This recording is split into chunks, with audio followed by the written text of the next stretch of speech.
Bien, ahí estamos grabando para posteriormente que puedan descargar los links y aquellos que no puedan ver o tengan problemas de conectividad, ¿cierto? Poder mirar las clases nuevamente. Eh, Hoy día vamos a trabajar en aspectos que están vinculados todavía a aspectos teóricos del currículum, pero ya más prácticos, puesto que son más visibles, más observables, ya no son tan discursivos, sino que de alguna forma van señalando elementos concretos visibles en la escuela, ¿ya? Vamos a trabajar niveles de concepciones curriculares, niveles de concreción curricular y una breve historia del currículum, y vamos a ver algunos videos que van a ilustrar de alguna forma cómo esta situación o este contexto o esta exigencia curricular termina teniendo una cierta dificultad que finaliza en un fracaso escolar masivo, comprendiendo por fracaso escolar masivo cuando los estudiantes, ¿cierto?, tienen dificultades de todo tipo: deserción, ausentismo, bajo rendimiento, desmotivación escolar, en fin, ¿ya? Todas las problemáticas de la escuela, ¿cierto? Vamos a ver por qué, vamos a mirar, ¿cierto?, unos videos donde nos van a promover cierto enfoque para poder entender por qué se produce este fracaso escolar masivo dentro de este contexto curricular, ¿ya? Iniciamos entonces. Vamos a compartir el PPT.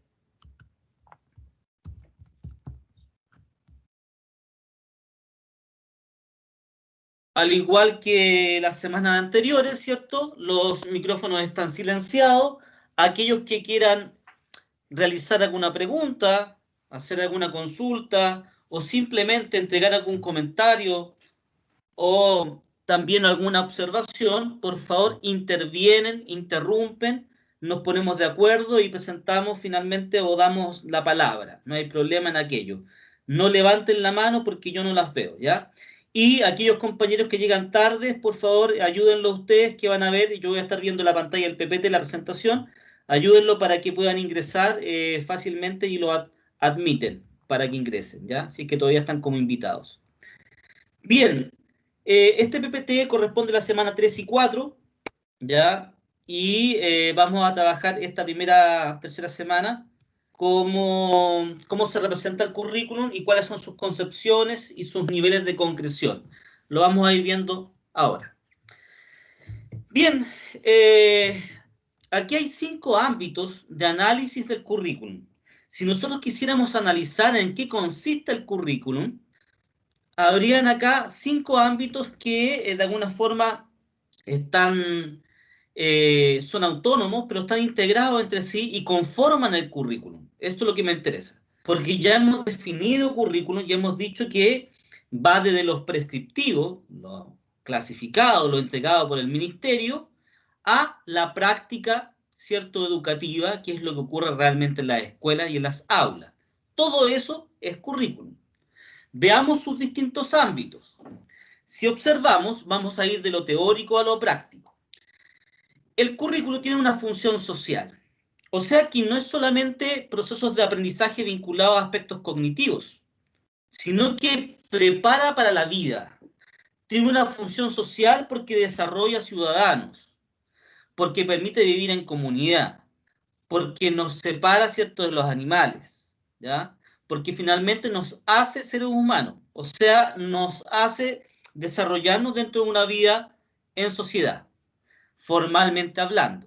¿Es la única forma o la única función social de aprendizaje? No, hay otras, por cierto que sí, hay otras, ¿ya? Pero solamente dentro del contexto de la escolarización estamos diciendo que el currículum cumple esa función: transformar a las personas, ¿cierto?, en seres humanos que son capaces de interactuar e insertarse en un mundo social. El currículum además es organizativo, tiene esa característica, siempre organiza, programa, ¿cierto? Se establece un proyecto, un plan educativo que se implementa o se pone a andar en un país, en una comuna o en una escuela, ¿ya? Otro ámbito importante es que es una expresión formal y material de ese proyecto. Vale decir, hay expresiones formales que están vinculadas directamente al poder o directamente a los valores, la patria, la democracia, la bandera. Hay, ¿cómo se llaman? Expresiones formales que tienen que ver con los valores, ¿ya? Materiales, la organización de la infraestructura, el timbre, la campana, ya son elementos simbólicos también que de alguna forma establecen cierta implementación de este proyecto curricular. Hay una actividad discursiva, por cierto. Hay un enfoque pedagógico, una orientación didáctica, una orientación evaluativa, hay una percepción respecto al rol del estudiante, al rol del docente. Bueno, hay discurso, ¿cierto? Y finalmente está el campo práctico, que yo diría que se divide en varios, pero aquí hay dos de los más importantes y son los siguientes. También es currículum los procesos de instrucción y la realidad en el aula. Cuando me refiero a los procesos de instrucción, me estoy refiriendo exclusivamente a los procesos de enseñanza-aprendizaje. Y cuando me refiero a la realidad en el aula, me refiero a todo lo que rodea situacionalmente a los procesos de instrucción. Vale decir las relaciones entre pares, las relaciones entre docentes y estudiantes, ¿ya? Todo lo que tiene que ver con la cultura que se desarrolla dentro del aula y dentro de esa interacción social, que no siempre está vinculada, está intencionada o tiene un propósito educativo, o tiene un propósito educativo pero informal, ¿ya? Que tiene que ver con lo que me pasó el fin de semana, que tiene que ver con hacer amistad, desarrollar, qué sé yo, emociones, relacionarme con el otro, comprenderlo, ser empático, bueno, todo lo que lo rodea, lo social y lo cultural. En el campo práctico también vamos a encontrar que este es una especie de territorio, un vasto territorio de inserción de prácticas diversas. Más allá de lo pedagógico, no es lo único que vamos a encontrar, no es el único tipo de prácticas. No solamente hay práctica inicial, intermedia, avanzada o terminal o profesional. Hay otras prácticas que no son solamente pedagógicas, son prácticas docentes, ¿ya? Y prácticas humanas. Por lo tanto, digamos que es un espacio que convoca diversidad de prácticas, ojo, buenas, malas, más o menos, ¿ya? Con algunos errores, con algunos mitos, con algunas creencias, con dificultades, con pobreza, con desayuno, sin desayuno, con hacinamiento, sin hacinamiento, bueno, con condiciones también, eso es lo que estoy queriendo decir. Desde el punto de vista práctico, ¿ya? Porque ya hemos definido currículum, me interesa que vayan viendo sus características y cómo se observa el currículum. ¿Qué es currículum? Aquí van, prácticamente en el curso van a observar que currículum es todo, ¿cierto? O todo lo que se transforma finalmente de lo discursivo, declarativo, a lo que termina siendo básicamente material e interactivo. Político-administrativo. Es una práctica político-administrativa. Vale decir, el currículum, ¿cierto?, se desarrolla en el ámbito político-administrativo. Vale decir, en el Ministerio de Educación, en la Superintendencia. Tiene características políticas administrativas porque pertenece a una política social, puesto que la educación es vista como un derecho social. Que no esté muy valorada como derecho, que no sea un derecho muy igualitario, es otra cosa. Pero es un derecho social, ¿ya? Y por lo tanto, viene desde el Ministerio de Educación y desde el Estado. Todo eso, o todo lo que se propone desde ahí, desde el CPIP, desde el Ministerio de Educación, desde la unidad de currículum y evaluación, desde la unidad de inclusión, bueno, desde todas esas unidades y departamentos, ¿cierto? Desde el DAEM, municipio. Todo eso es político-administrativo. Cuando hablamos de participación y control, ojo acá, Aquí parece una contradicción enorme, y lo es. El currículum es participación y también control. Se podría decir que en la medida que la participación es mayor, vale decir, docentes, familias, estudiantes, integran de forma activa la construcción de este currículum, obviamente disminuye el nivel de control, o el nivel de control tiene una presencia mucho más positiva que negativa. Cuando es menos participativo, el control no es, más, es visto como más que nada como un aspecto burocrático, ¿cierto? Donde nos están controlando, nos están midiendo, supervisando.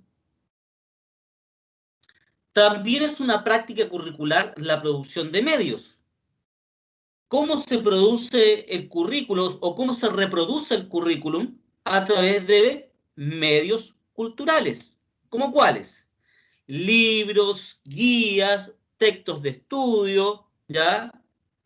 Todo lo que tenga que ver con recursos de aprendizaje son medios de producción por parte del currículum clasificado, ¿ya? Están en total interacción y vinculados o correlacionados, lo que permite una coherencia entre lo político-administrativo, el control y la producción de medios. ¿Para qué? Para que de alguna forma se establezca un currículum único y nacional. 4.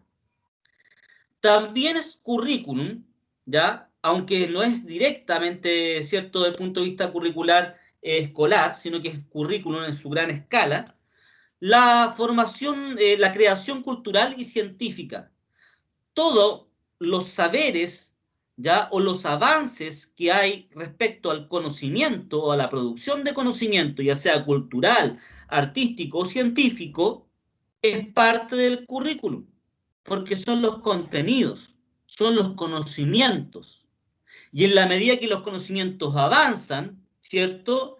Y se desarrolla una especie de, quizás ya no de verdad absoluta, sino de intersubjetividad, vale decir que en la medida que un estudio o una investigación comprueba cierto conocimiento y este se hace válido por algún tiempo y posteriormente se renueva en la medida que es refutado ese conocimiento. Entonces, claro, la creación cultural y científica promueve también la actualización y la educación continua en los profesores. Los profesores constantemente deben estar aprendiendo, ya que el conocimiento y la producción del conocimiento en las universidades, en los institutos, en los centros de investigación es avanzado y es revolucionario, va cambiando con el tiempo. También es currículum, la formación de profesores. Quizá aquí hay una crítica, porque prácticamente la formación de profesores requiere estar a la altura. Miren lo que voy a decir, y eso es lo que vamos a ver hoy día en los videos. Requiere estar a la altura de la transformación del currículum o estar a la altura en la relación que existe entre el currículum clasificado y la práctica educativa, que en dicha tensión requiere de que exista un profesor que sea capaz de resolver problemas que son tensionales. Vale decir que lleven a un cierto acuerdo, a una cierta innovación educativa. Entonces, la formación de profesores es importante y es parte del currículum, pero siempre está al debe respecto a lo que se requiere para transformar la escuela. 6 dice acá, el sistema educativo, desde luego, la escuela, el sistema escolar, es currículum. Todo lo que se desarrolla ahí no es más que el desarrollo del currículum. No es el currículum escrito, es su desarrollo y su implementación. La innovación, todo lo que queremos cambiar y transformar educativamente, pensando en el rechazo del currículum clasificado que nos lleva a la creación, es innovación y esa innovación es currículum, ¿vale? 8. Y desde luego la más importante. Los procesos de enseñanza-aprendizaje que ocurren al interior del aula es currículum, es práctica curricular y es parte del desarrollo del currículum. ¿Ya? ¿Preguntas, consultas hasta acá? ¿Dudas?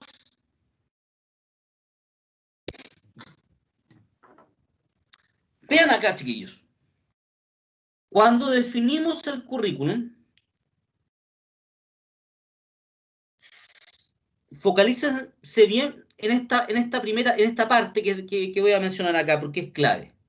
Cuando definimos el currículum, estamos definiendo la concreción, la implementación de algo, de las funciones de la propia escuela y la forma de participar y la forma particular de enfocarlas en un momento histórico y social determinado.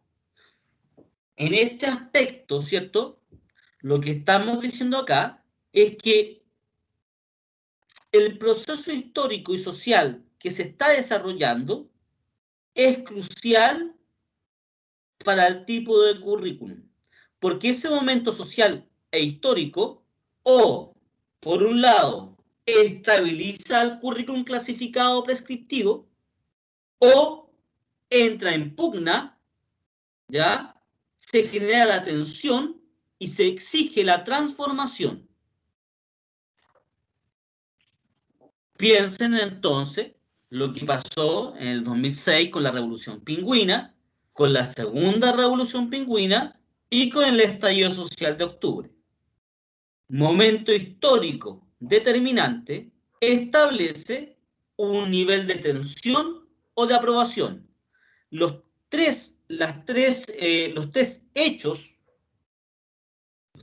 hechos que les he nombrado, Revolución Pingüina 1 y 2, más lo que ocurrió en octubre, no son más que intentos de desestabilizar un currículum clasificado que, ojo, establece las reglas, las funciones de la propia escuela y la forma particular de enfocarlas. ¿Ya? En eso, ojo, por favor, entender el papel de la historia.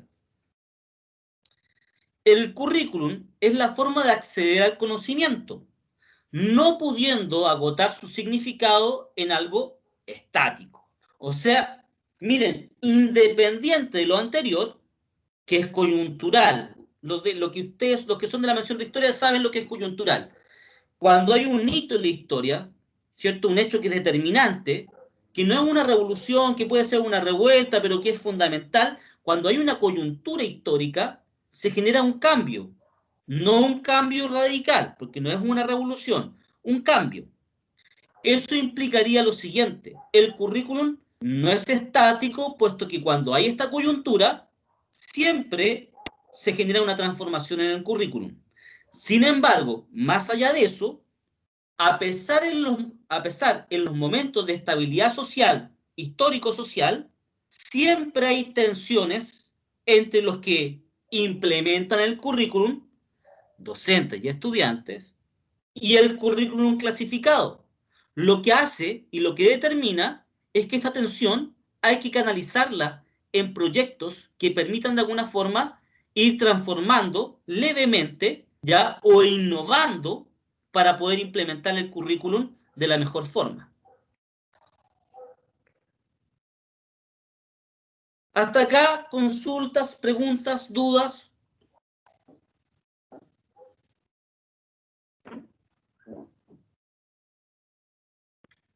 Vamos a las concepciones curriculares.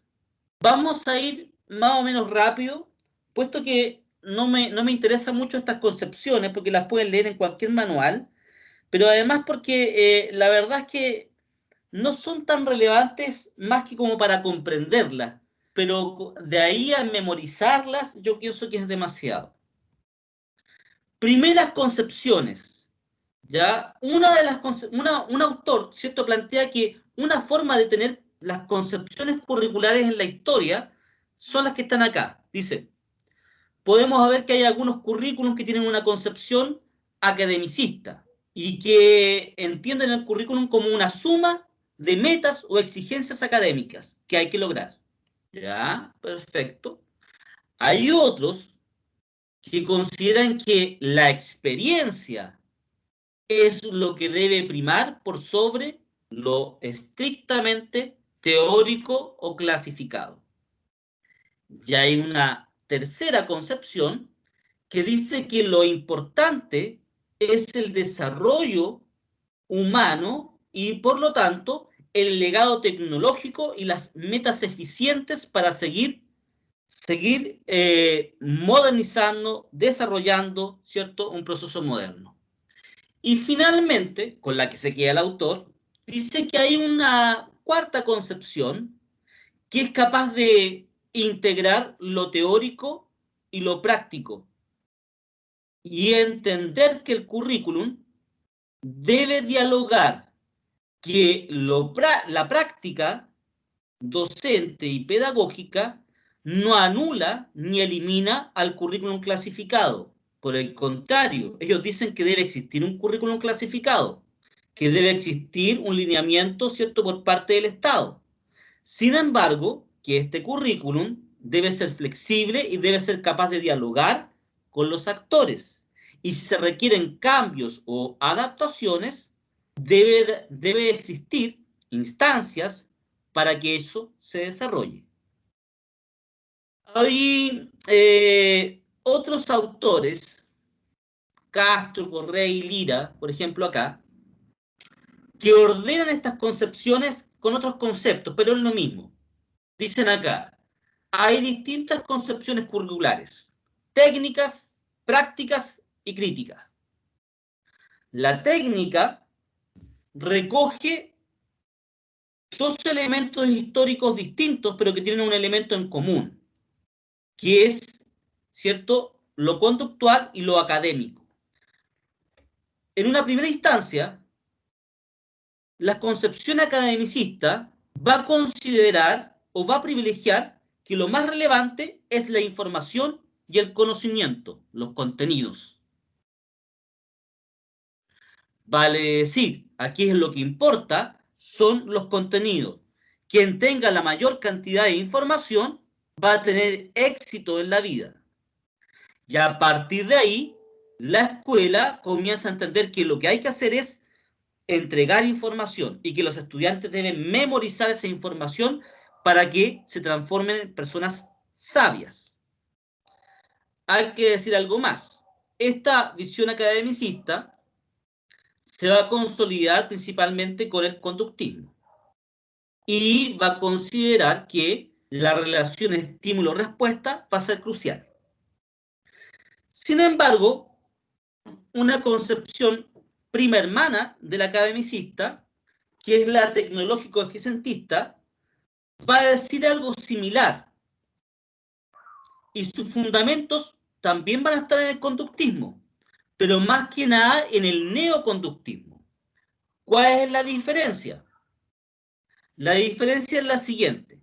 El conductista clásico consideraba que se debía desarrollar un estímulo y ese estímulo iba a generar una respuesta deseada. ¿Vale? No obstante, el neoconductista se dio cuenta que ese racionamiento no era muy eficiente, puesto de que, a pesar que a todos se le desarrollaba el mismo estímulo, no recibía la misma respuesta. ¿Qué se dieron cuenta los neoconductistas? Que existía un individuo, que existía un organismo y que existían, de alguna forma, ciertos obstáculos en torno a la respuesta, que bloqueaban los estímulos. Esos obstáculos eran los siguientes, ¿eh? Errores, dificultades, desinterés, desmotivación, ausentismo, ¿ya? No, ganas de no aprender, están volando las moscas, las estoy mirando, estoy enamorado, mis hormonas. Bueno, el organismo no me impedía, ¿cierto?, desarrollar la respuesta adecuada. Entonces se dieron cuenta que, con mayor razón, el premio y el castigo era fundamental, puesto lo que había que hacer era establecer un estímulo y en conjunto con aquello, complementar con una actividad castigadora o de premio que disminuyera al organismo. Miren lo que voy a decir. El organismo es la persona, que disminuyera al organismo. Premio o castigo. Y eso va a significar entre todos nuestros males, ¿cierto? Aspectos que están vinculados a la calificación, a la violencia física e intelectual y psicológica hacia los estudiantes, y entender la escuela como una cárcel. Y a los modelos de aprendizaje basados en condicionamiento tanto clásico como operante. El aprendizaje se consigue por asociación de elementos o partes que posteriormente constituirán un todo. A esta teoría neoconductista, le vamos a agregar, ¿cierto?, todo el desarrollo tecnológico de la industria y la economía mundial, que comienza a exigir hombres preparados y clasificados para el mundo del trabajo. Tienen un elemento positivo, que hasta cierto punto este tipo de educación y desarrollo del currículum sirve bastante. Sin embargo, sirve bastante porque el mundo del trabajo está dispuesto a absorber los estudiantes que son capaces de responder eficazmente al sistema. Y en ese sentido, la escuela se transforma en una monedita de cambio, de alguna forma se transforma también en una especie de espacio que permite aprender, permite certificarme y me permite también encontrar un buen trabajo y obtener una movilidad social.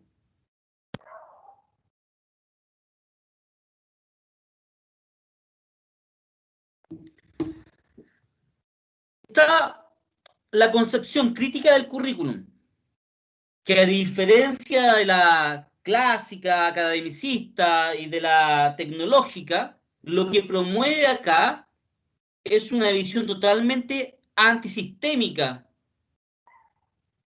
de la educación. Reivindica la diferencia y las comunidades. ¿Qué dice acá? La individualidad, la singularidad y las comunidades democráticamente constituidas como comunidades, vale decir porque voluntariamente acceden a ser comunidades. Aquí es un poco como los punk, ¿no? Estamos hablando de que comunidades que acceden, o sea, personas que acceden a una comunidad de forma voluntaria, ¿ya? De esas comunidades. Porque obviamente tienen una lengua en común, una cultura en común, intereses en común, en fin. Y pueden irse cuando quieran. Bueno, reivindican la diferencia de la comunidad. Y por lo tanto, consideran que el currículum clasificado y vertical que proviene del Ministerio de Educación no es más que un mecanismo de control de las personas, que nos estandariza y de alguna forma nos transforma en lo que la sociedad quiere de nosotros, pero principalmente de lo que las élites, vale decir de las familias dominantes, quieren de nosotros. No somos más que robots. No creen en los modelos mediados por la escuela, consideran que la escuela no es más que un mecanismo material de control. No abandona la forma natural de aprendizaje informal, consideran que la forma natural e informal de aprender es la mejor, que el descubrimiento es lo mejor. Y aquí nacen todas estas escuelas antisistémicas que tienen sus propios programas de estudio, que no están validados por el ministerio. Vienen las escuelas también de familias, de las mismas, entre familias, entre comunidades, ¿cierto? Conforman comunidades, familias, distintas familias, educan a sus hijos, luego dan exámenes libres. Ojo, ¿eh? Es una visión bastante crítica del currículum, no obstante, también del elite. O sea, para que quede más claro, la escuela de 63 no puede optar a este modelo, ni a esta concepción. No abandona la forma natural de aprendizaje informal, como dije, y la transformación y la liberación son el eje fundamental. La liberación de la persona, no de la sociedad. de la persona. Ellos creen que las energías naturales, individuales, ¿cierto?, se autoconvocan y conforman comunidades. Esas comunidades, de alguna forma, están dispuestas a desarrollar su propia educación. En Chile tuvimos algo de esto. Los que son de la mención de historia algo sabrán. Las sociedades mutuales, a fines del siglo XIX, como no tenían acceso a la educación, se comenzaron a autoeducar, ¿ya? Y el segundo periodo histórico de la educación chilena donde se desarrolló esto fue en dictadura militar, en la década del 70 y 80 en Chile, ¿ya? Principalmente con el objetivo y el propósito de desarrollar una educación alternativa, y además que ahí mezclamos elementos culturales como el hipismo, ¿ya? Y en la década del 80 mezclamos, ya no en Chile, pero sí en Europa, mezclamos, ¿cierto?, el punk también. Consideramos también que comienza a desarrollarse toda una movida antisistémica, ¿cierto?, de anticultura formal, que comienza a levantar concepciones curriculares propias, a las cuales convoca a cierta cantidad de personas y esas personas conforman esa comunidad.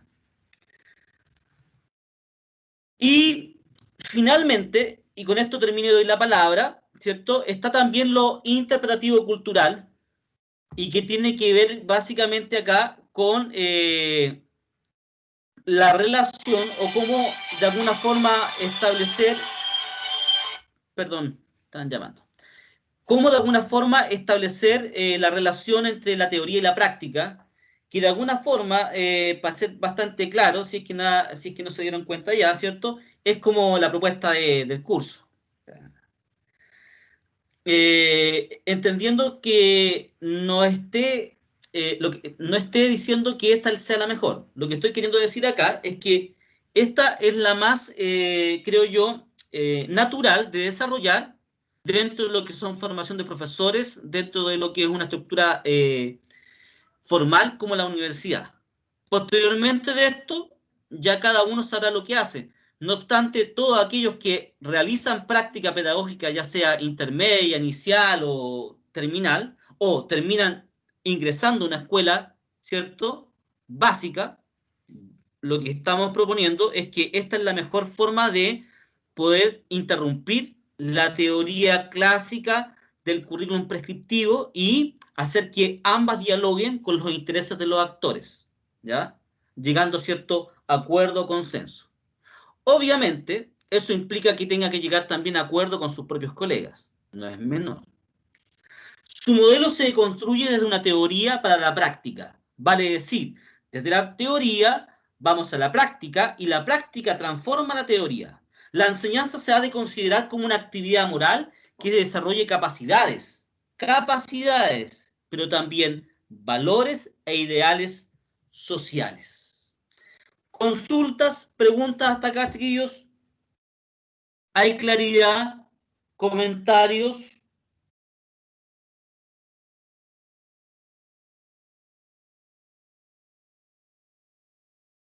No, profe, todo súper clarito por mi parte. Perfecto. Avanzamos hasta acá. Vean acá, la pregunta es, ¿cómo se articula el currículum? Ya hemos visto, ¿cierto?, cómo se desarrolla en la práctica, ya hemos visto qué representa, ya hemos visto las distintas concepciones, ¿cierto?, las formas de ver, una teórica, para hacerlo más claro, una muy teórica, una muy práctica, crítica, y otra que es capaz de generar un puente entre la práctica y la teoría. Ya.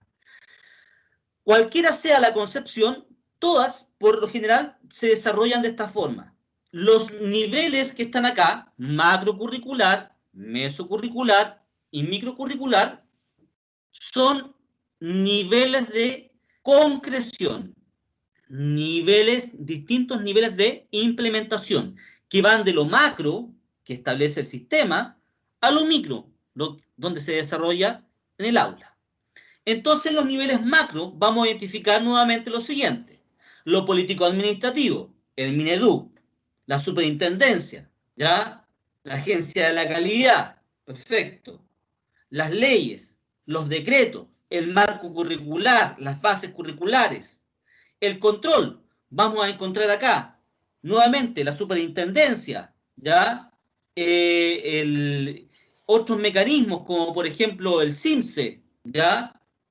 La producción de medios, vamos a encontrar acá, básicamente, guías, elementos virtuales, sincrónicos, asincrónicos, vamos a encontrar los textos de estudio, que es lo más clásico, la creación de la cultura científica, el desarrollo, ¿cierto?, como ya mencioné, de los avances, la formación de profesores, las universidades.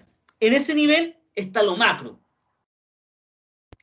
El punto está en lo intermedio. El sistema educativo, la escuela, es quien absorbe estos 5 niveles macrocurriculares. Absorbe los profesores, novatos, ¿ya?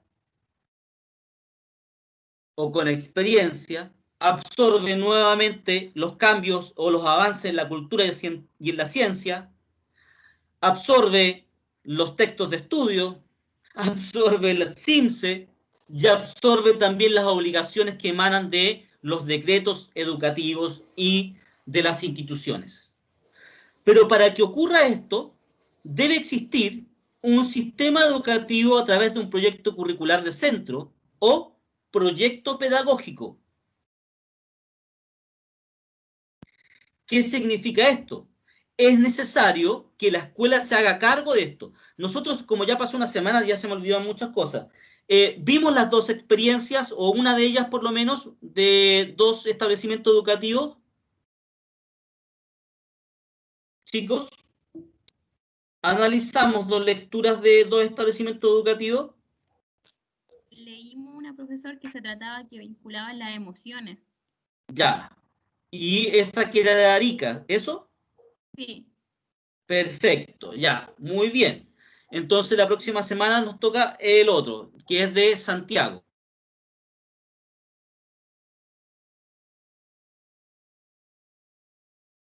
Ya, ya. En el de Arica, lo que nosotros hicimos, de alguna forma, fue establecer el nivel mesocurricular.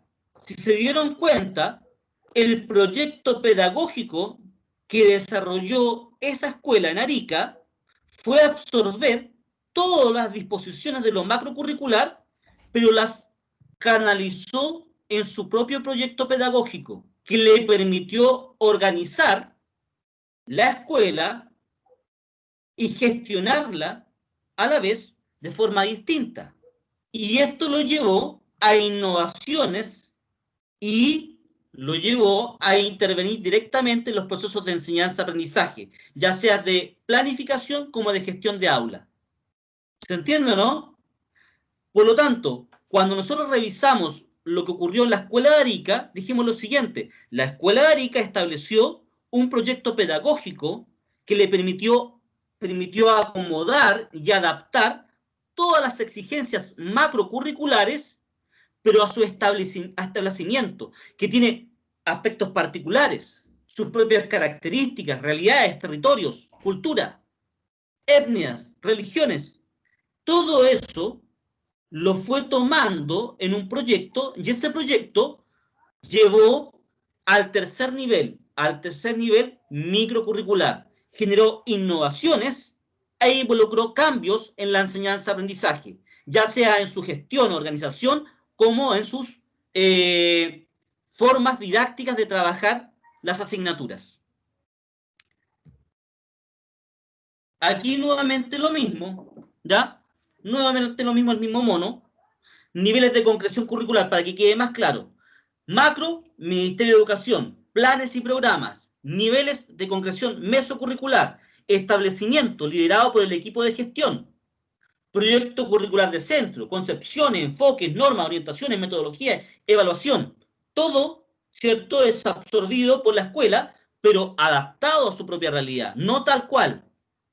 Ustedes, cuando vayan a la práctica, se van a dar cuenta que no en todas las escuelas existe un nivel mesocurricular. Se pasa de lo macro a lo micro. Vale decir, el profesor termina planificando de los planes y programas y no hay ningún lineamiento interno por parte de la escuela que diga ¿qué énfasis hay que realizar dentro del aula?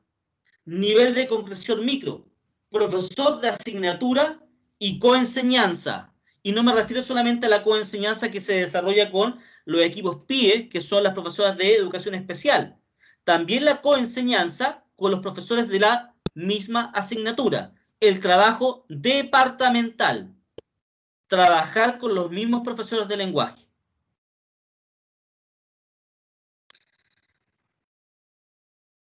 Consulta hasta acá, preguntas, dudas. Veamos breve historia. Y digo breve historia porque la verdad es que no vamos a desarrollar mucho más que para que se entienda un poco cómo ha ido cambiando el currículum. Miren, en América Latina iniciamos el currículum con las 3 R.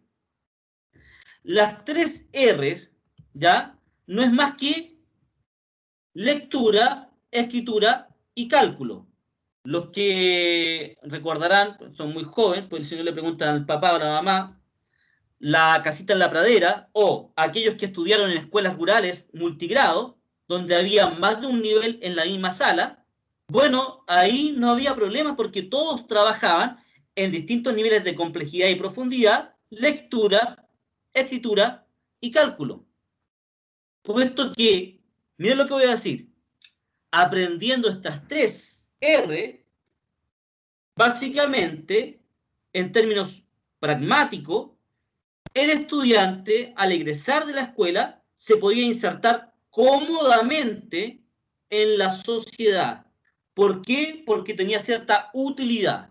Al saber leer, escribir y calcular, podía tener o acceder a un trabajo calificado. Ojo, ¿cuál es la diferencia? Calificado significa algo más que, ¿cierto? Un obrero. Significa algo técnico, comercial, administrativo, que obviamente genera una movilidad social. ¿Qué significa esta movilidad social?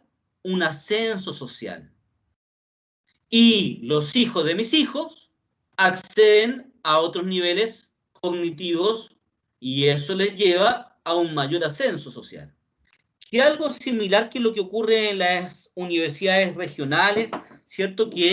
Cuyo perfil de ingreso son estudiantes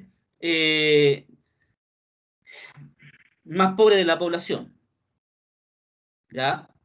Que son los primeros en ingresar, son los primeros en ingresar a la universidad y todo eso. Todo eso significa lo siguiente, un nivel de ascenso social y, de alguna forma, una efectividad en lo educativo. Quiere decir que esta idea de la educación está resultando para algunos. Lo llevó a un ascenso social, a un desarrollo de sus capacidades, se insertó en la sociedad, mejoró su nivel socioeconómico y obviamente en términos históricos y familiares esto va en mayor ascenso y se va transformando, ¿cierto?, de un sector popular a una clase media. Bueno, así inicia en América Latina el currículum. Ahora tenemos que decir lo siguiente, ¿quiénes acceden a esto? Son básicamente los más ricos o los sectores medios comerciales, ¿ya? O migrantes. Los sectores populares están muy fuera de eso. Entonces, ¿qué pasa después en el siglo XX? En el siglo XX, los aspectos vinculados a las 3 Rs se amplían. Ya no se requiere para insertarse en la sociedad solamente saber leer, escribir y calcular. Se requiere manejar no solamente aspectos que estén vinculados a las artes y humanidades. Ahora debemos incorporar la matemática, la ciencia y la tecnología. Y comienza a desarrollarse un currículum básico que es el que conocemos nosotros. Ojo, que es el mismo que tenemos nosotros. Cambian los nombres básicamente, pero es la misma estructura. La estructura por asignaturas. Comienza a desarrollarse la instrucción primaria, la instrucción secundaria fuertemente o se consolida. Comienzan a desarrollarse los institutos, ¿cierto?, educativos superiores, los liceos. Comienza a aumentar la educación pública, no suficiente para esa época. Sin embargo, en la década del 60 se amplía y aumenta la escolarización, principalmente por la reforma de el padre de Frei. Ruiz Tagle es el hijo, ¿cierto? Frei Montalva. Cuando la DC llega a ser gobierno antes de Allende, termina de alguna forma desarrollando fuertemente un alto nivel de escolaridad, lo que puede terminar con la pobreza. Miren lo que voy a decir, con la pobreza, pero sobre todo con la lucha de clases, es la educación. Si las personas acceden a un mundo con mejores regalías, hay justicia social. La educación es un derecho. Y como derecho debemos aumentar, ¿cierto?, la escolaridad, y comienza a crecer en cantidad la educación, no en calidad, en cantidad. Y comienza rápidamente a haber salas de clase que parecen casi establos, donde hay entre 40, 58, 60 estudiantes, ¿ya? Y aquí lo importante es lo siguiente: especialización versus comprensividad. ¿Qué significa esto? Comienzan a crearse fuertemente, a desarrollarse ya con más fuerza, porque ya existían, los liceos técnicos profesionales, ¿ya? Y los liceos científicos humanistas.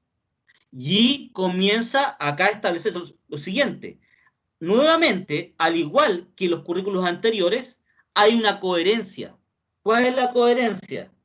La especialización me hace un obrero calificado, o un técnico especializado, calificado, que me permite ganar más que un obrero común y acceder al mundo del trabajo. O sea, la escuela acá y el currículum es eficiente. Quedo para arriba.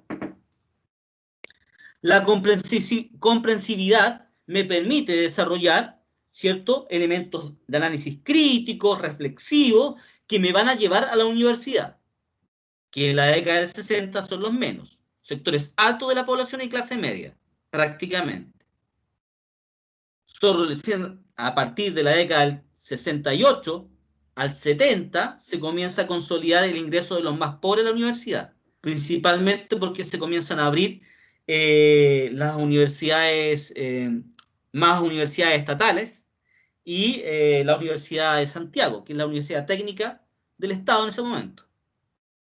Comienza a desarrollarse fuertemente eso. Pero ¿qué es lo que digo con esto? Aquí todo funciona. Ojo, aquí hay castigo físico, psicológico a los estudiantes, hay obligatoriedad, el docente es una eminencia o es una autoridad, la escuela es represiva. Sin embargo, sigue siendo efectiva en términos de que el resultado al término del proceso lleva a que las personas se puedan insertar socialmente en la sociedad que en ese momento, en términos históricos, está imperando. Vamos a la actualidad, 2000 en adelante. Nuevas alfabetizaciones. ¿Qué significa esto? Estamos en un nuevo mundo, un mundo transnacional, la globalización, que exige incorporar, al igual que las 3R, nuevas formas de alfabetizar. Y eso significa incorporar principalmente las nuevas tecnologías de la información, los TIC, las TIC. ¿Qué más implica? Implica desarrollar nuevos idiomas. Miren lo que voy a decir. Antes del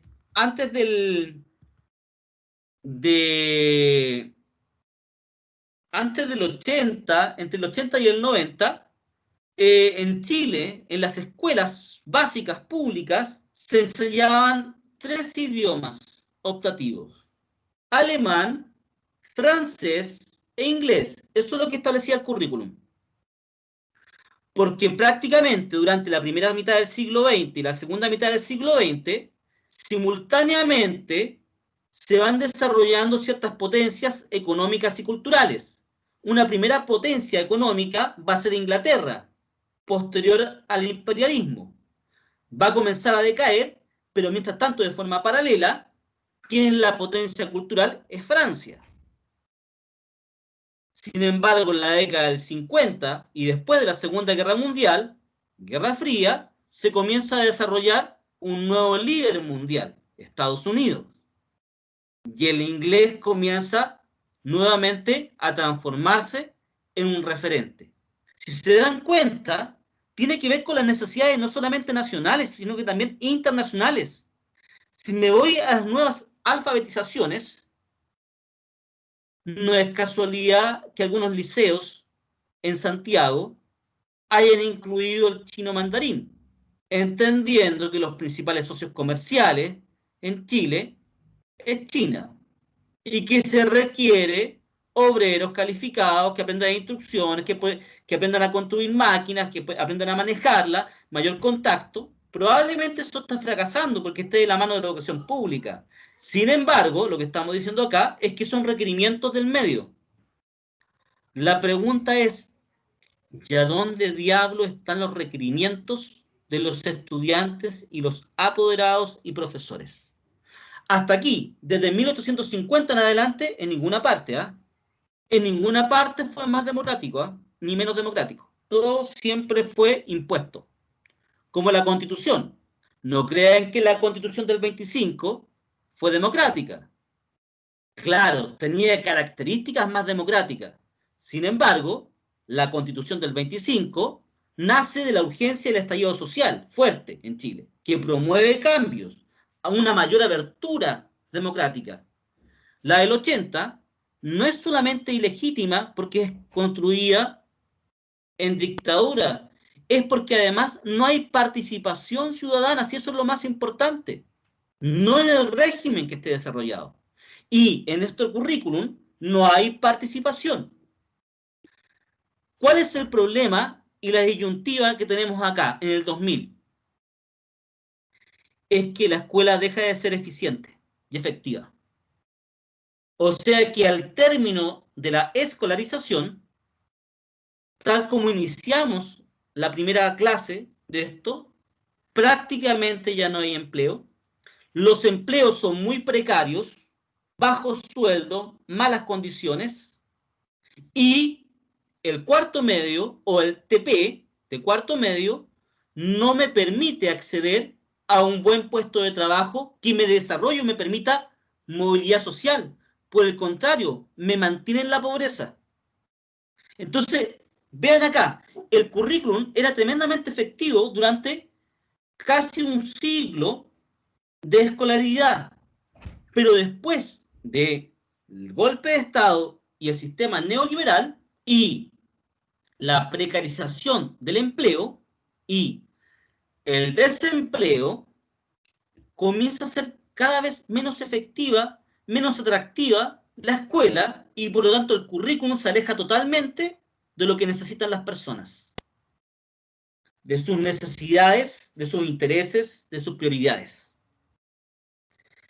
La pregunta es entonces, es si vamos a seguir fracasando o si cambiamos esto y qué habría que hacer. O si es suficiente con cambiar la educación. Hay que cambiar la educación, hay que cambiar el currículum. ¿Qué más hay que cambiar? ¿Hay que cambiar la formación de profesores? ¿Debemos cambiar las universidades? Las universidades estamos entregando una formación que permita, miren lo que voy a decir, que permita transformar el currículum, que permita innovar, o más bien la formación de profesores lo que desarrolla hasta el momento es seguir haciendo lo mismo. Vamos a ver unos videos, ya son dos videos cortitos y con eso vamos a cerrar la clase. Me interesa, por favor, que presten atención principalmente en las exigencias del currículum para el cambio, qué se requiere para poder cambiarlo. Y en segundo lugar, me interesa que vean cuáles son los obstáculos que pone la escuela o el sistema educativo para que se pueda transformar la escuela.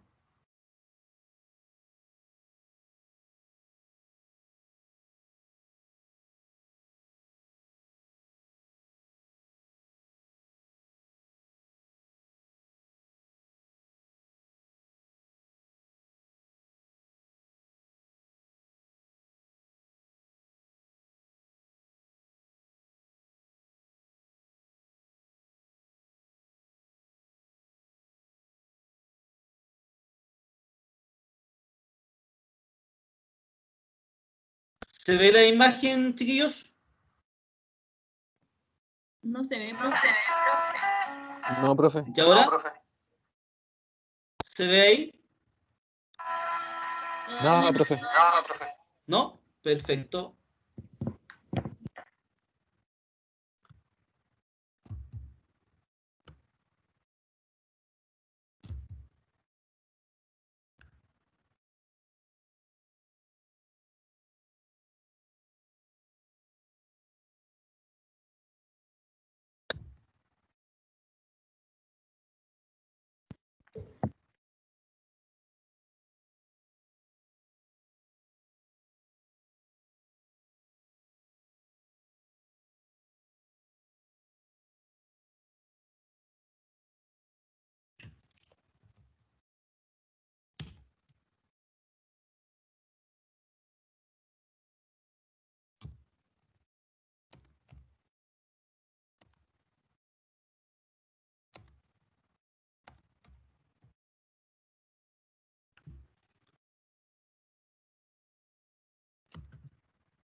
Vamos a ver ahora.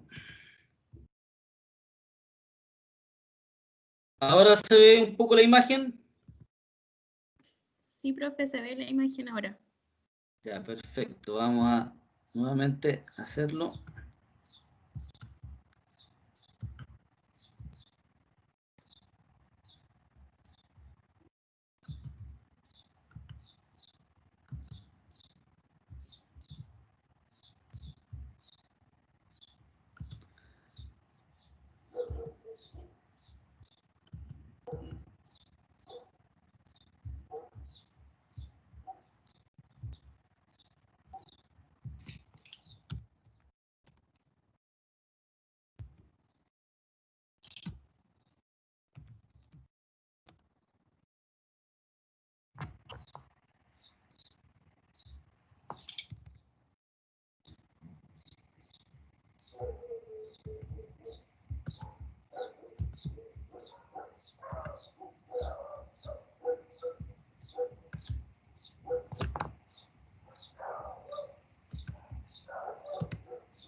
Ya va, ya va.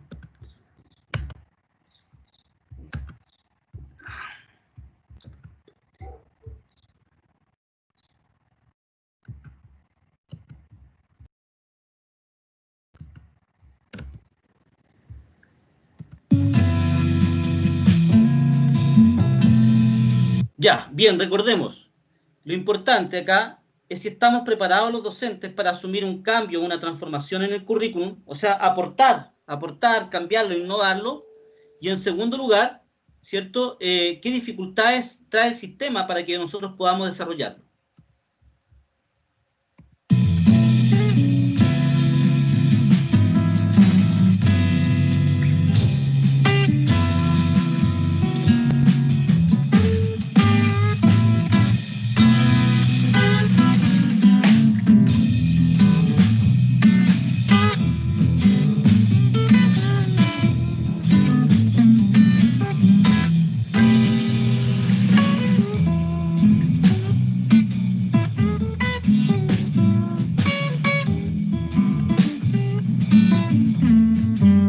Saber pedagógico por defecto, la expresión por defecto, que es una expresión un poquito fea, pero... Cuando hablamos de saber pedagógico por defecto, ella se está refiriendo al saber pedagógico que aprendemos en la universidad, ¿ya? Nuestra preparación, ¿ya? Y por defecto es el que desarrollan de forma estandarizada todos los estudiantes que van a la universidad y a la carrera de Pedagogía General Básica en Curicó, por ejemplo. Todos en esa corte aprenden lo mismo. La tomo como...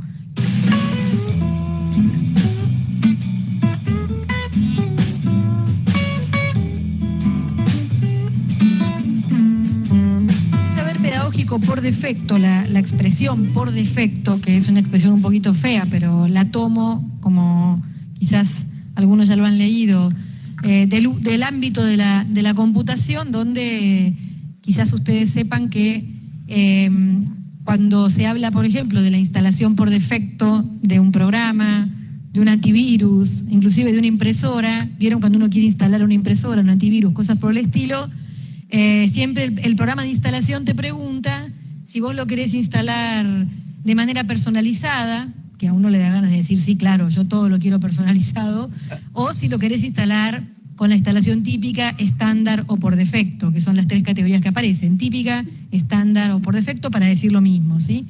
Uno le pone que lo quiere personalizado, y cuando le pone que lo quiere personalizado, empieza una serie de preguntas que te hace el programa, y a la segunda o tercera pregunta uno decide que es demasiado, renuncia a la instalación personalizada, busca la instalación típica o por defecto, y entonces lo que hace, y a esto es a donde quería llegar, lo que hace es reproducir una y otra vez una manera estándar de usar un programa, porque ir en dirección contraria al uso estándar del programa requiere un conocimiento experto. Yo uso esta idea de que para ir en sentido contrario de un programa hay que tener conocimiento experto, y que como la mayoría de nosotros no tiene ese conocimiento experto, lo que hacemos es reproducir el uso estándar de un programa para pensar cómo funciona nuestro saber pedagógico. Nosotros tenemos un saber pedagógico tremendamente rico, tremendamente profuso, que ha explorado, como veremos a lo largo de estas 2 jornadas, que ha explorado en una gran cantidad de innovaciones en el mundo de la educación, y sin embargo tenemos también la experiencia, una y otra vez, de que se termina volviendo a una suerte de funcionamiento estándar, a una suerte de funcionamiento que se repite a sí mismo, porque es muy difícil sostener en el tiempo cualquier cosa que parezca a una novedad respecto de ese funcionamiento estándar. La escolarización como proceso histórico descansa en ciertos supuestos, algunos de los cuales son muy evidentes y han tenido mucho tratamiento en la literatura pedagógica, y otros en cambio son más difíciles. Hay que pensar un poco, hay que analizar bastante para darse cuenta de que ese supuesto está allí. Yo elegí para esta presentación los 4 que puse en pantalla, que son la simultaneidad, la presencialidad, la descontextualización y el cronosistema. Ya, primera parte, lo que está diciendo aquí Fireggi es que los profesores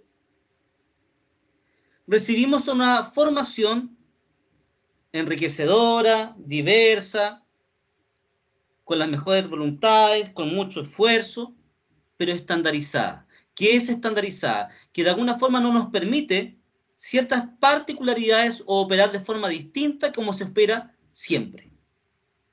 O sea, si en la escuela se ha hecho así por décadas, a nosotros nos forman para poder insertarnos en esa escuela como lo han hecho por décadas.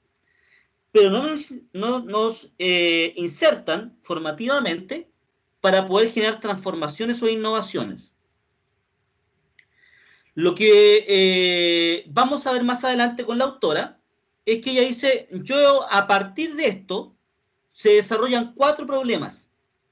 O sea, a partir de esta práctica estandarizada, que es finalmente la que aprendemos en la universidad y la desarrollamos en las primeras clases de práctica, y después de eso a perpetuidad seguimos adelante con lo mismo, hay 4 problemas que generan un fracaso en la escuela desde el punto de vista curricular. Por otro lado, la autora está diciendo también lo siguiente, que se requiere de un saber experto.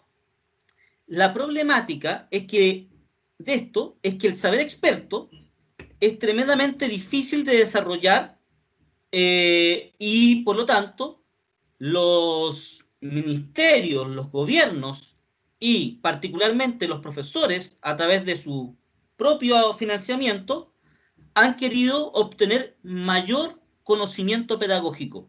¿A través de qué? De cursos de capacitación, de diplomados, de postítulos, de magíster. ¿Para qué? Para dar respuesta a la escuela y poder transformarla. Sin embargo, a pesar de la cantidad y los millones de pesos que se gastan en capacitación, no hay cambios, salvo en algunas excepciones, en la escuela. No hay cambios. Lo que vamos a ver con Tirelli es cuáles son los efectos de esta situación, cuáles son las consecuencias de esta práctica estandarizada, y en segundo lugar, más adelante, no ahora, unas clases más, vamos a analizar algunas propuestas de cómo mejorar la escuela, ¿ya? Tratando de parchar nuestra formación docente, voy a intentar de mejorar los procesos pedagógicos formativos de ustedes para que puedan innovar en la escuela. Ya comenzamos con algunos, por ejemplo, la primera experiencia en Arica. Más adelante, la próxima semana, vamos a ver la segunda experiencia en Santiago. Más adelante, vamos a ver cómo se puede mejorar la práctica pedagógica. O sea, cómo yo puedo ser mejor profesor y cómo puedo hacer que mis estudiantes aprendan más. Por ahora, veamos qué problemas trae el no hacerlo, el seguir siendo un profesor estandarizado. Cuando hablamos de simultaneidad, yo elegí para esta presentación los 4 que puse en pantalla, que son la simultaneidad, la presencialidad, la descontextualización y el cronosistema. Cuando hablamos de simultaneidad, que es uno de los supuestos que ha tenido mayor tratamiento en la literatura, nos estamos refiriendo, para decirlo de manera rápida, a la decisión de organizar la población escolar, de organizar a aquellos que tienen que aprender, de forma tal que se les pueda enseñar a todos las mismas cosas al mismo tiempo. Este es un ejemplo de simultaneidad, ¿sí? Después, cuando ustedes vayan a los talleres, ahí la simultaneidad en algún sentido se va a romper.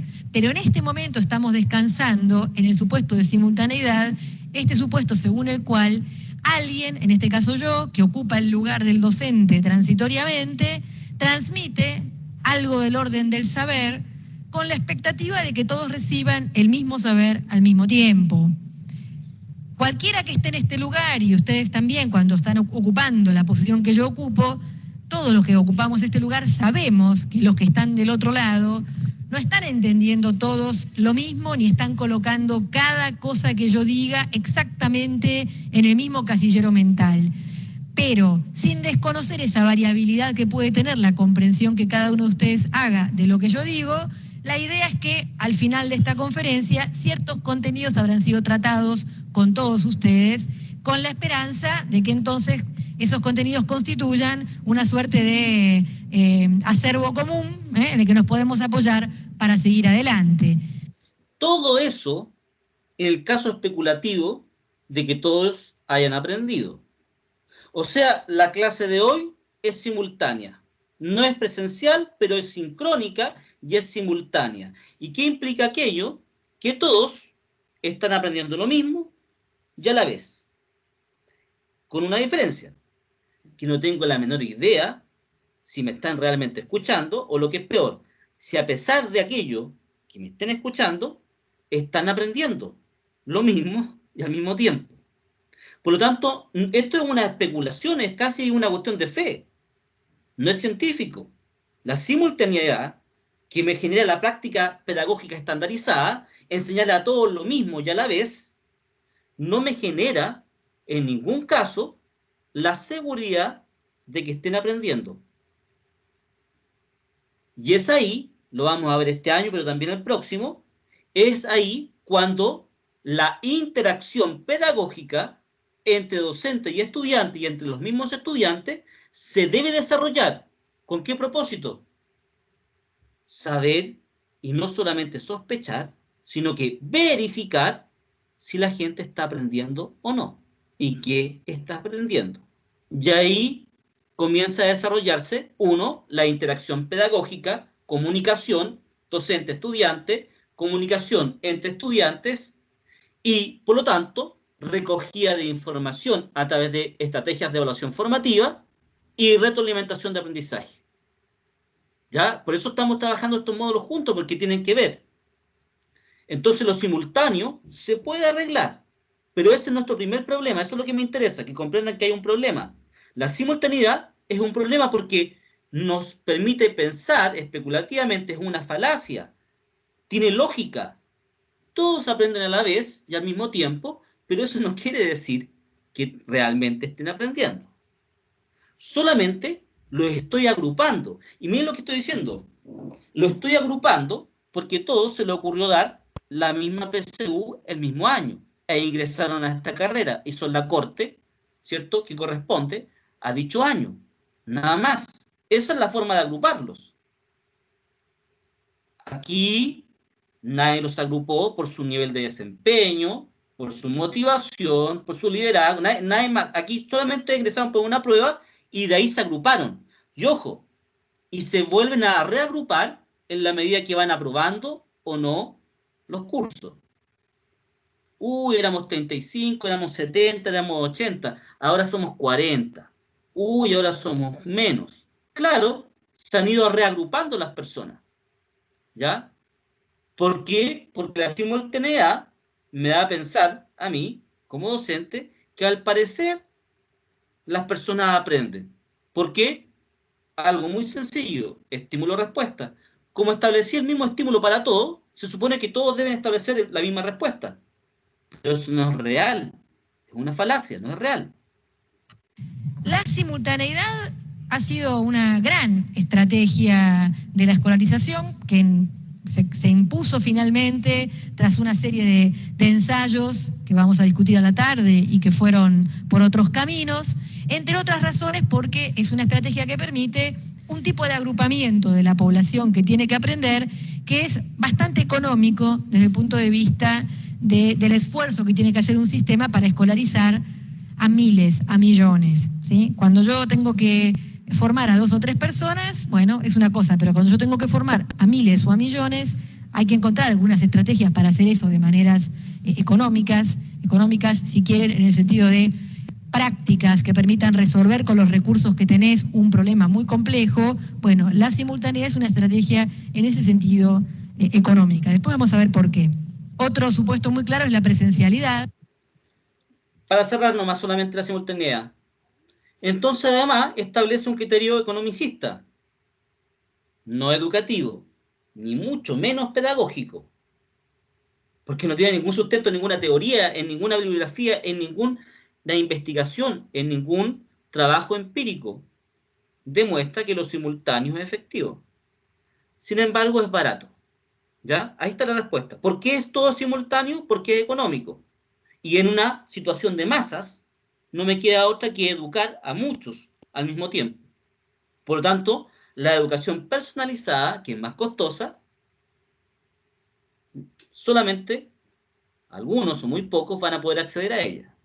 Por lo tanto, en algunas salas de clase van a haber 42, y en otras 26.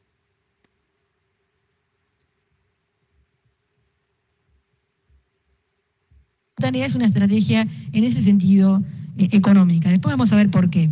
Otro supuesto muy claro es la presencialidad. Hoy, hace un ratito, se decía, bueno, ustedes tienen que venir tantas veces, pueden faltar a lo sumo una vez. Bueno, esto es así, no porque uno tiene ganas de morir de un ataque de prolijidad, controlando las asistencias de las personas, además de que puede haber, por supuesto, ese tipo de ataque de prolijidad en muchos contextos. De lo que se trata es de que esto está pensado para que funcione si ustedes están allí.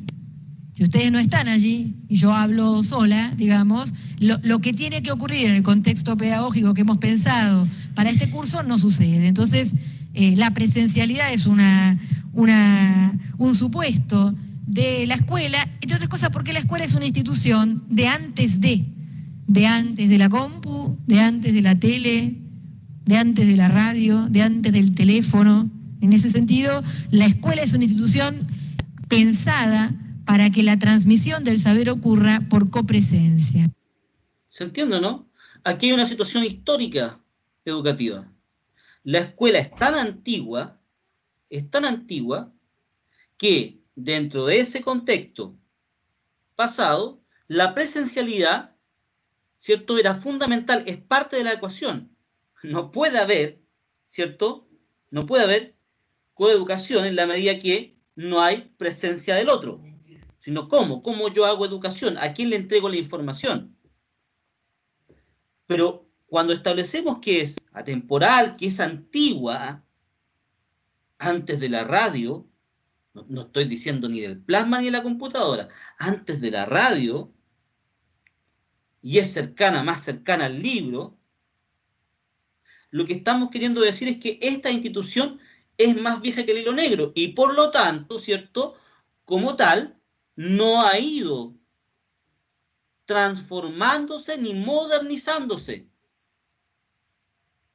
Hay un chiste muy malo, porque o el chiste es muy bueno y yo soy muy malo para contar los chistes, una de dos, pero hay un chiste muy malo, ¿cierto? Pero que tiene mucha razón, y es así. En un accidente muere un profesor y un doctor. Ambos se van al cielo, por supuesto. ¿Para qué le vamos a poner más color necesario al infierno? O sea, ambos se van al cielo. Y bueno, el doctor y el profesor han sido muy buenas personas y esto fue un accidente, así que hablan con San Pedro y bueno, les preguntan qué posibilidad hay de volver a la tierra, porque ya que usted nos felicita que hemos sido tan buena gente, ¿por qué no nos permite, somos gente joven, seguir trabajando en la tierra por las personas, por la humanidad? Y San Pedro llama por teléfono al Tatita Dios y le pregunta si es posible. Él dice, sí, sí es posible porque son buenas personas estas. Pueden bajar. Perfecto, feliz, el médico y el profesor estaban súper felices. Sin embargo, San Pedro le dice lo siguiente. El único problema es que el tiempo que está en el cielo y el tiempo que ocurre en la tierra es muy distinto. O sea, aquí prácticamente en estas 2 horas que han pasado, ya han pasado más de 200 años en la tierra. Por lo tanto, les cuento que ustedes no se van a encontrar ni con su mujer, ya no se van a encontrar con sus hijos, van a tener que formar nuevamente una familia y prácticamente se van a seguir desarrollando como médicos y como profesores porque así lo son, su título lo avala. Pero ha cambiado el mundo, 200 años. No hay problema, dice. No hay problema. Sí, no, envíen a la tierra y baja el médico a la tierra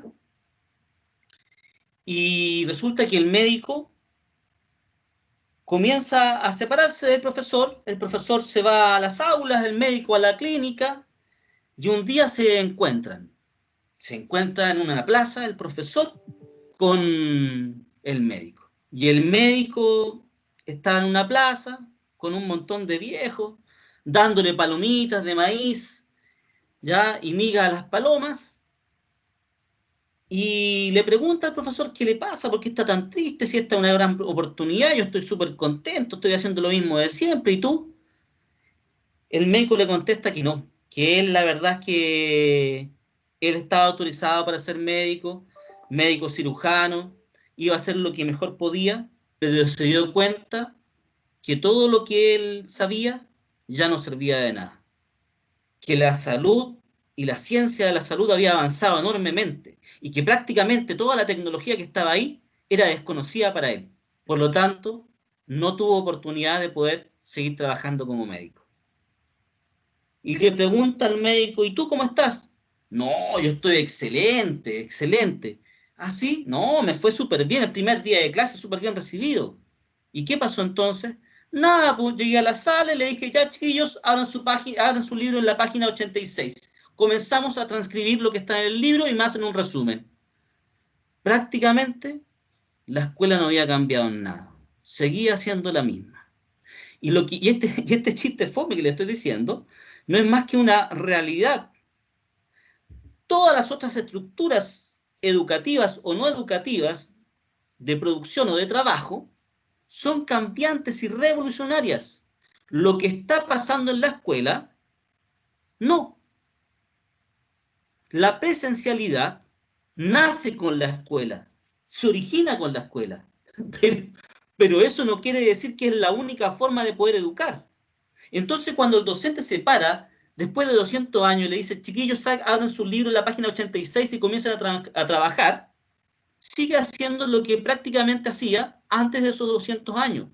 Y la presencialidad no es más que un supuesto, no es parte de la estructura. Creemos nosotros, porque siempre ha sido así, y como nos cuesta desafiar la realidad, y pensamos como siempre ha sido así, la respetamos. Pero la presencialidad no es más que un supuesto que se desarrolló o se originó con el nacimiento de la escuela, pero no quiere decir que es parte de una estructura o un cimiento. Es una condición nomás. De antes de la compu, de antes de la tele, de antes de la radio, de antes del teléfono. En ese sentido, la escuela es una institución pensada para que la transmisión del saber ocurra por copresencia, por la presencia conjunta de quien tiene la función de enseñar y de quienes tienen la tarea de aprender. El tercer supuesto es la descontextualización. Este es un supuesto un poco más difícil de entender, produce algunos entredichos, pero vamos a tratar de suavizarlo un poquitito. Es un supuesto que tiene mucho que ver con el funcionamiento del saber en la escuela, con el funcionamiento del conocimiento que tiene que ser transmitido, y es un supuesto entonces muy ligado justamente con el currículum.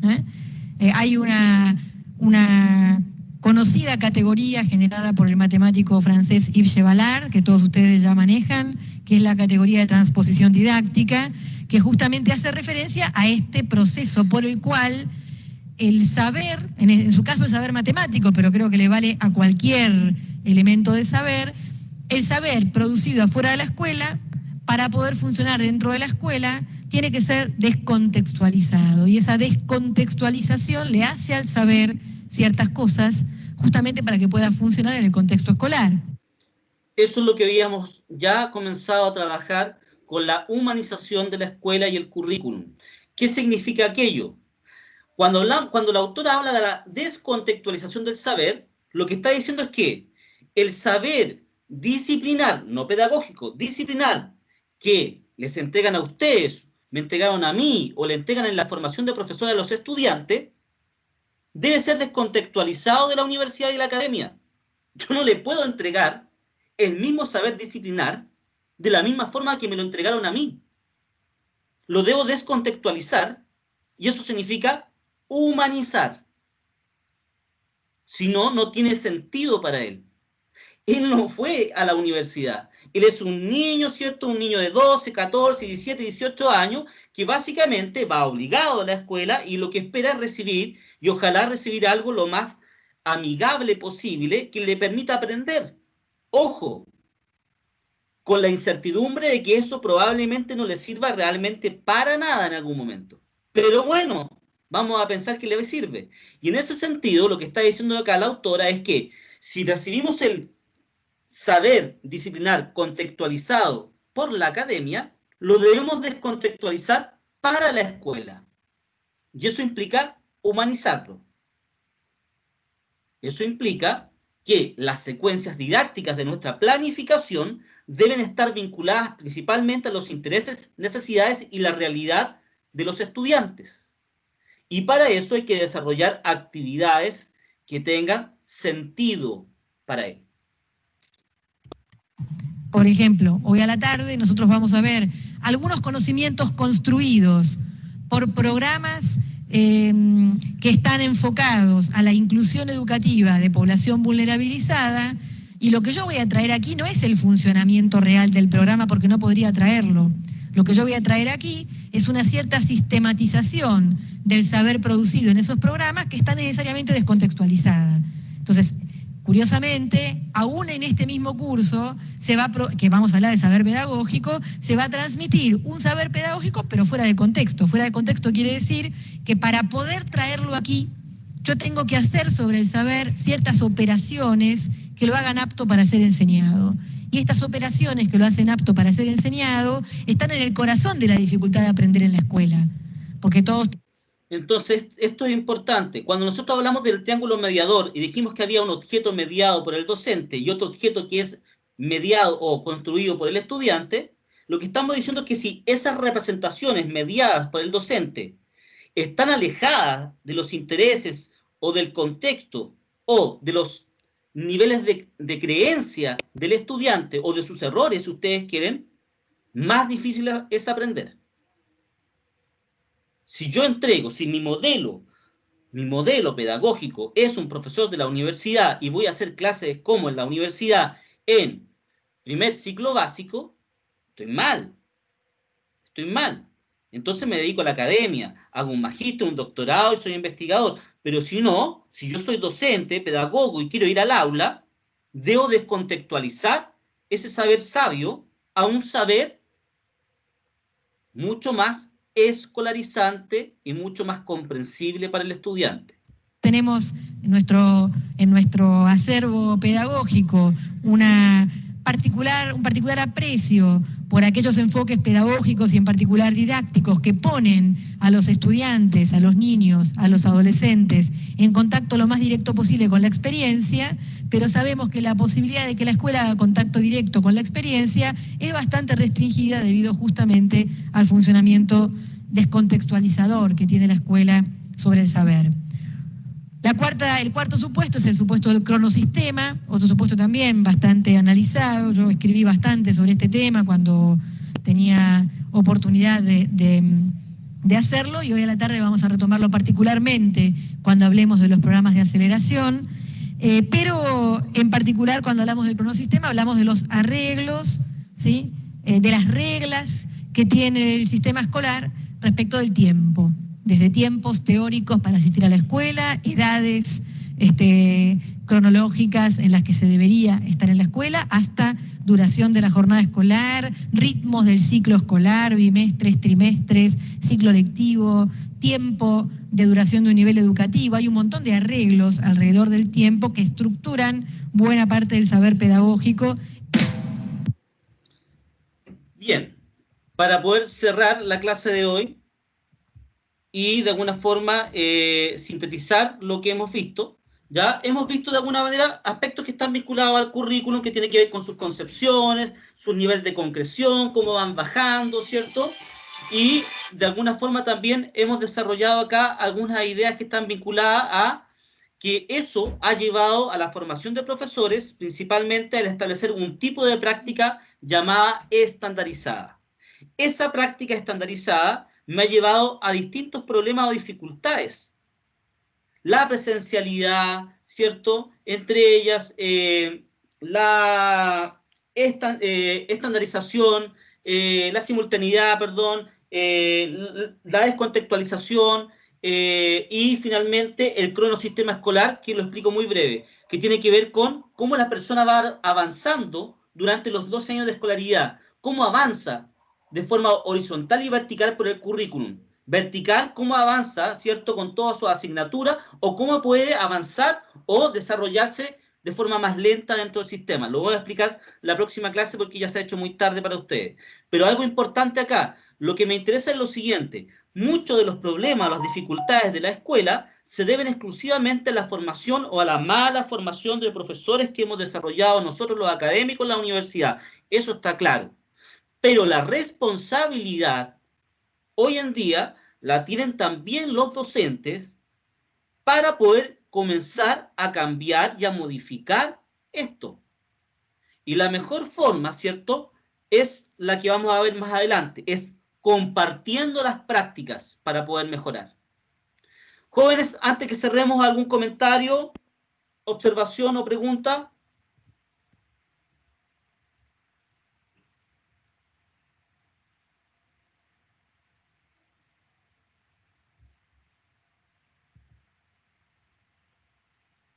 Bien, vamos a detener la grabación.